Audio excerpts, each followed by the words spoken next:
Hamas की Israel को खुली धमकी।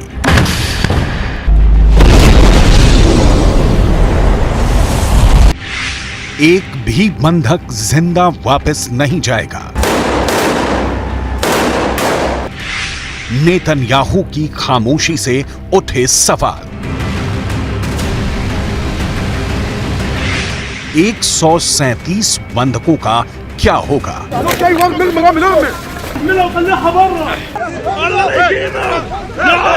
क्या इजरायल उन्हें हमास के हाथों मरने के लिए छोड़ देगा या हमास की मांगें मान लेगा? हमास के प्रवक्ता अबू उबैदा ने इंटरव्यू में कहा, ना तो फांसीवादी दुश्मन और उसका अहंकारी नेतृत्व, ना ही उसके समर्थक बिना किसी आदान प्रदान या बातचीत व मांगों को पूरा किए बगैर अपने कैदियों को जिंदा ले जा सकते हैं, ना ही वो जाने देगा। हमारे पास हर मोहल्ले, सड़क और गली में इस बर्बर कब्जे वालों से लड़ने के अलावा कोई विकल्प नहीं है। दुश्मन के विनाश का मकसद हमारे प्रतिरोध की ताकत को तोड़ना है, लेकिन हम अपनी भूमि पर एक पवित्र युद्ध लड़ रहे हैं। हमास की मांगे मानना इजरायल के लिए आसान नहीं है, लेकिन मुश्किल यह है कि इजरायल बंधकों को मरने के लिए छोड़ देता है तो फिर विश्व बिरादरी के आगे उसकी नाक कट जाएगी। मतलब इजरायल के प्रधानमंत्री बेंयामिन नेतन्याहू के आगे कुआं है और पीछे खाई। अगर हमास की बात मानते हैं तो उन्हें तत्काल युद्ध विराम घोषित करना होगा, जो इजरायल नहीं चाहता, और बंधकों को उनके हाल पर छोड़ देते हैं तो इजरायल की जनता उन्हें माफ नहीं करेगी। सवाल है, फिर नेतन्याहू आगे क्या करने जा रहे हैं? इसकी डिटेल आपको आगे दिखाएंगे कि नेतन्याहू के पास बंधकों को छुड़ाने का प्लान क्या है। उससे पहले हमास की उन मांगों की लिस्ट देख लेते हैं जिसे पूरा नहीं करने की सूरत में हमास ने सारे बंधकों को मौत के घाट उतार देने की धमकी दी है। पहली मांग, इजरायल को तत्काल सीज फायर की घोषणा करनी होगी। दूसरी मांग, इजरायल को गाजा पट्टी तक आने वाली ईंधन की लाइनों को फिर से बहाल करना पड़ेगा। तीसरी मांग, बंधकों की रिहाई के बदले इजरायली जेलों में कैद फिलिस्तीनी कैदियों को रिहा करना होगा। इजरायल डील करने में यकीन नहीं रखता। वह ऐसी सौदेबाजी को हथियारों से तय करता है, हमले से तय करता है। इजरायल की सेना का कहना है कि उसने 24 घंटे में 250 टारगेट को निशाना बनाया। इन हमलों में 297 फिलिस्तीनी लोगों की मौत हुई है, 500 से ज्यादा घायल हो गए हैं।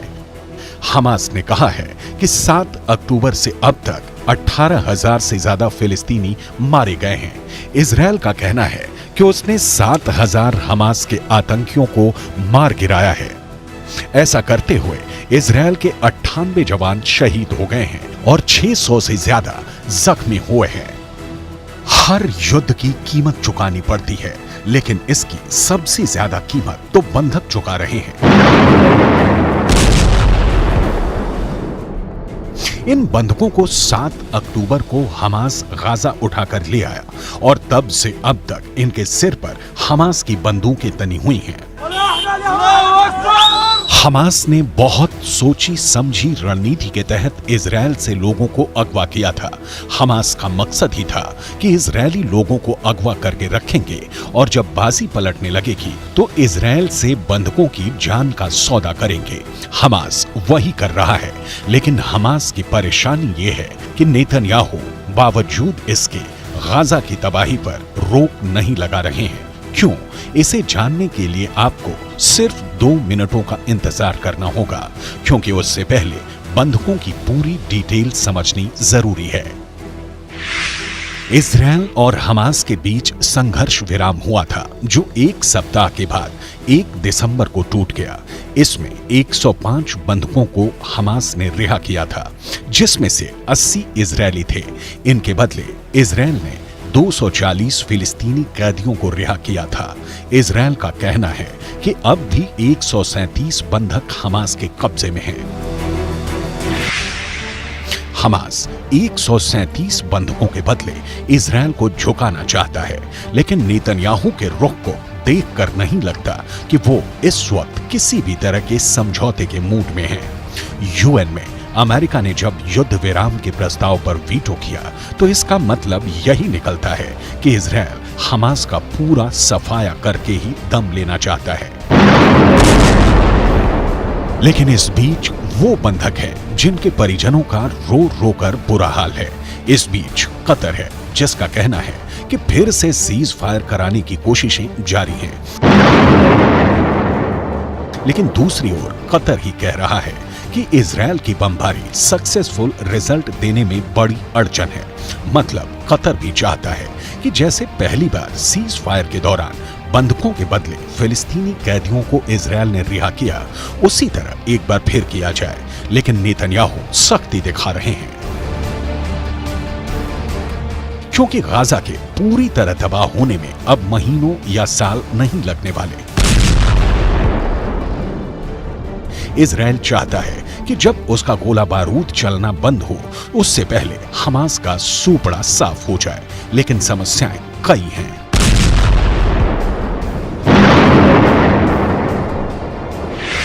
हमास ही नहीं, इजरायली सैनिकों को एक और से जंग लड़नी पड़ रही है, और ये जंग है सैनिकों की बीमारी।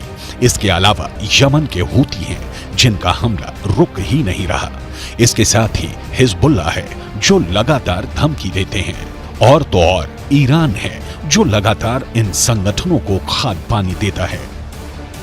बेंयामिन नेतन्याहू सत्ता में सुरक्षा की गारंटी देने के साथ आए थे, लेकिन 7 अक्टूबर के हमले ने उनकी गारंटी की चिंदी बिखेर दी। अब नेतन्याहू के सामने युद्ध है, और इस युद्ध में इजरायल की जीत की गारंटी पूरी करनी है, लेकिन नेतन्याहू फंस गए हैं। इजरायल के डॉक्टरों का कहना है कि गाजा के अभियान में लगे कई सैनिक पेट की एक गंभीर बीमारी से पीड़ित हो गए हैं, जिसे वो शिगला कहते हैं। कहा जा रहा है कि साफ सफाई के खराब माहौल और युद्ध क्षेत्र में दूषित खाने के कारण ये बीमारी फैल रही है। ये खाना शिगेला और हानिकारक बैक्टीरिया से दूषित हो जाता है।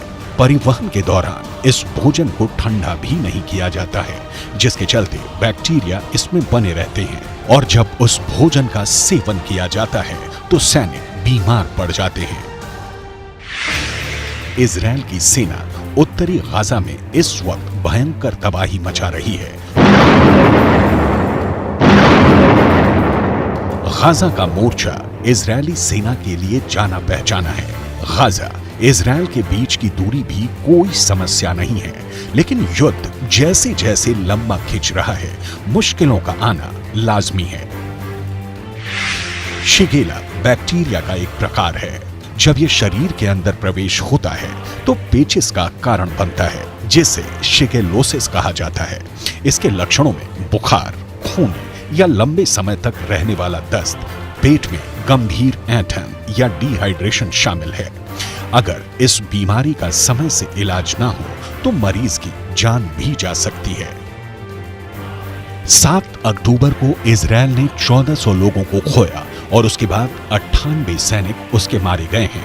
इजरायल अपने जवानों को उच्च स्तर की ट्रेनिंग देता है।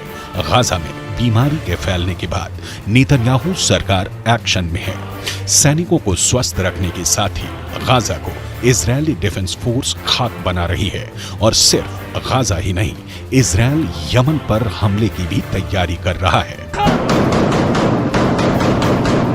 इजरायल के राष्ट्रीय सुरक्षा सलाहकार तजाची हानेगबी को सुनिए।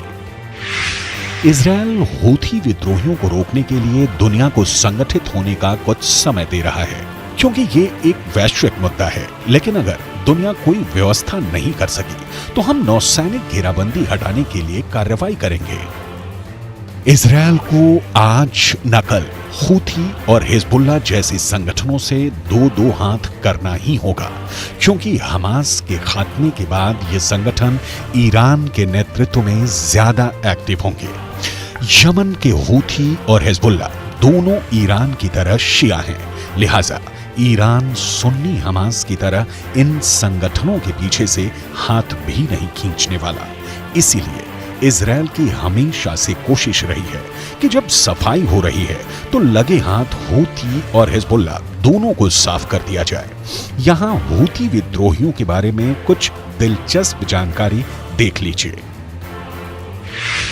यमन के हूथी विद्रोही 2014 से सऊदी अरब के समर्थन वाले गठबंधन के खिलाफ गृह युद्ध लड़ रहे हैं। 7 अक्टूबर को जब हमास ने इजराइल पर हमला किया तो इनकी समुद्री गतिविधियां बढ़ गईं। यमन से लाल सागर होते हुए हूथी इजराइल को निशाना बना रहे हैं। हूथी विद्रोहियों के मामले को नाकाम करने के लिए अमेरिका ने लाल सागर में अपना युद्धपोत तैनात किया है। बावजूद इसके हूथी हमले नहीं रोक रहे, लिहाजा नेतन्याहू इनका परमानेंट उपाय तलाशने में जुट गए हैं।